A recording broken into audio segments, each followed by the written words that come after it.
मक्का शहर के ऊपर एक पथरीली पहाड़ पर, जिसे जबल नूर कहा जाता है, एक छोटी और खामोश गार है जिसे गार हिरा कहा जाता है। ये जगह बज़ाहिर सादा है, मगर इसमें इंसानी तारीख की सबसे बड़ी कहानी महफूज है। करोड़ों मुसलमान इसे इस मकाम के तौर पर जानते हैं जहां वही का सफ़र शुरू हुआ। इस गार का हर पत्थर और साया उस रात की याद दिलाता है जिसने दुनिया को हमेशा के लिए बदल दिया। गार हिरा मक्का सऊदी अरेबिया में काबा से तकरीबन 3 किलोमीटर के फासले पर वाक़या है। वहां पहुंचने के लिए ज़ायरीन को पहाड़ पर तकरीबन 600 सीढ़ियां चढ़नी पड़ती हैं, जो सब्र और कुव्वत की आजमाइश है। ये गार इतनी छोटी है कि चंद लोग ही अंदर बैठ सकते हैं, लेकिन हर साल बेशुमार लोग यहाँ आते हैं। वो इसकी खूबसूरती के लिए नहीं आते, बल्कि इस कहानी के लिए जो ये अपने अंदर रखती है। वो कहानी जब कुरान की पहली आयत नाजिल हुई। रिसालत से पहले मोहम्मद सल्लल्लाहु अलैहि वसल्लम अक्सर इस गार में पनाह लेते थे, मक्का के शोर शराने और बुत परस्ती से दूर। वो कई रातें गहरी सोच, गौर व फिक्र और इबादत में गुजारते। कुरैश के लोग दुनियावी लज्जतों में खोए हुए थे, लेकिन यहाँ गार हिरा की खामोशी में वो सच्चाई और सुकून तलाश करते। पहाड़ की खामोशी उनकी राहत बन जाती और आसमान के सितारे उनके साथी। फिर वो रात आई जिसे हमेशा याद रखा जाएगा। ये रमज़ान का महीना था जब फरिश्ता जिब्राईल अलैहिस्सलाम गार हिरा में नबी करीम सल्लल्लाहु अलैहि वसल्लम के सामने ज़ाहिर हुए। फरिश्ते ने उन्हें गले लगाया और हुक्म दिया, इकरा, पढ़ो। नबी करीम सल्लल्लाहु अलैहि वसल्लम घबरा कर जवाब देते हैं, मैं पढ़ नहीं सकता।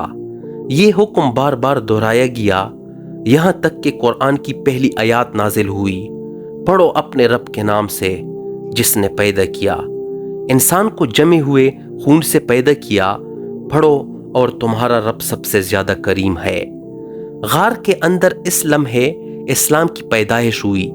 जबल नूर की इस छोटी सी जगह से एक पैगाम पूरी दुनिया में फैल गया, अल्लाह की वहदनियत, अदल, रहमत और बदियात का पैगाम।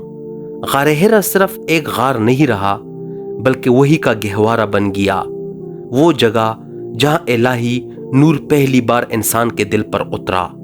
अगर आप आज गार हिरा के अंदर जाएं तो देखेंगे कि ये कितनी तंग और सादा है। इसमें कोई आराइश नहीं, ना आराम की कोई निशानी।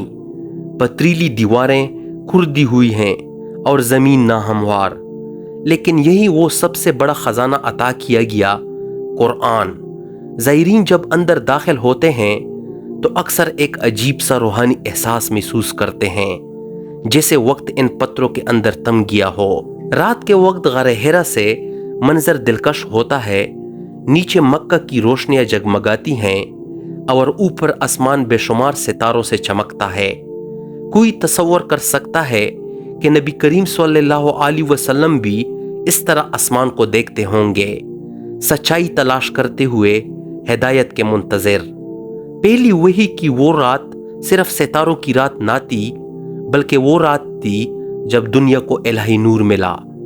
आज कई ज़ाहिरीन गार हिरा की वीडियो बनाते हैं। इसका छोटा सा दरवाजा, कड़ी चढ़ाई और जबल नूर की चोटी से काबा का मंजर दिखाते हैं। ये मनाजिर याद दिलाते हैं कि अगरचे गार छोटा सा और सादा है, लेकिन उसकी कहानियां हर यादगार से बड़ी है। ये गार का हजम नहीं, बल्कि पैगाम की अजमत है जो इसे नाकाबिले फरमोश बनाती है। इसी इलाके के करीब मक्का में एक छोटा सा म्यूजियम भी मौजूद है जो गार हिरा की तारीख को बयान करता है। इसमें मॉडल्स, नक्शे और गार की कहानियों की तफसीलात मौजूद हैं जो ज़ायरीन को इसकी अहमियत समझाते हैं। जो लोग पहाड़ पर नहीं चढ़ सकते, ये म्यूजियम उनके दिलों तक वही की कहानी पहुंचा देता है। गार हिरा सिर्फ एक पहाड़ की जगह नहीं, बल्कि सच्चाई की तलाश, सब्र और ईमान की ताकत की याद दहानी है। जब भी आप जबल नूर का नाम सुने तो याद रखें कि इसका मतलब है रोशनी का पहाड़। इसी पहाड़ से रोशनी पूरी दुनिया में फैली। गार हिरा की कहानी हिदायत की कहानी है। وہ کہانی جو آج بھی ہر مسلمان کے دل میں جگمگاتی ہے۔ کیا آپ سمجھتے ہیں کہ غار ہرا آج بھی ایک پر اسرار راز اپنے اندر رکھتی ہے؟ ہاں یا نہ؟ کمنٹس میں جواب دیں، ویڈیو شیئر کریں اور سبسکرائب کرنا نہ بھولیں۔ شکریہ۔